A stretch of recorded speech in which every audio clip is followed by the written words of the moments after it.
Pikir nggak ya, kenapa Pulau Jawa yang merupakan pusat ekonomi negara ini harus mengalami mati lampu dan pemadaman bergilir?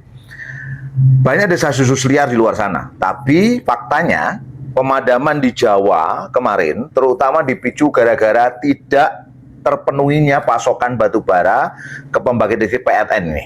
Ya, kok bisa pertanyaannya? Bukannya Indonesia ini termasuk raja batu bara dunia? Ternyata ada permainan oligarki batubara di balik ini semua. Mari kita bedah datanya. Stok batubara nasional kita itu sebenarnya aman, melimpah kok. Tapi PLN kemarin tidak terpenuhi kiriman batubara kalori menengah. Kenapa? Karena pengusaha tambang enggan tanda tangan kontrak.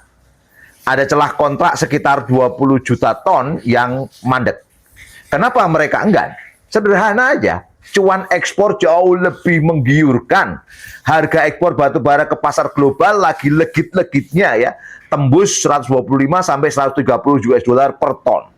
Sementara harga DMO batu bara atau kewajiban pasok dalam negeri untuk PLN harganya dikunci maksimal 70 US dollar per ton untuk kalori tinggi dan kalori menengah sekitar 35 sampai 38 US dollar per ton.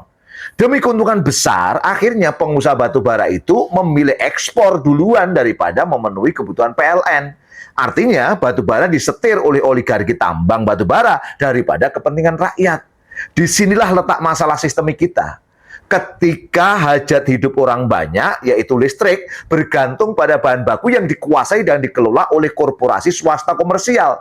Begitu pengusaha nggak mau rugi, rakyat yang harus gelap-gelapan.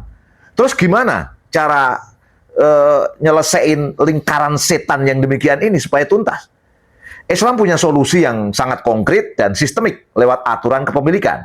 Dalam hukum ekonomi Islam, batu bara dengan deposit melimpah dan listrik dikategorikan sebagai milkiyatul ammah, kepemilikan umum. Rasulullah SAW bersabda, manusia berserikat dalam 3 hal, yaitu air, padang gembalaan, dan api. Di mana api di era modern ini ya maknanya energi dan listrik. Artinya apa? Haram hukumnya memprivatisasi tambang batu bara raksasa dan menyerahkannya kepada swasta.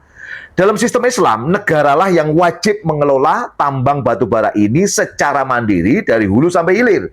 Hasilnya langsung disalurkan ke PLTU negara untuk menghasilkan listrik.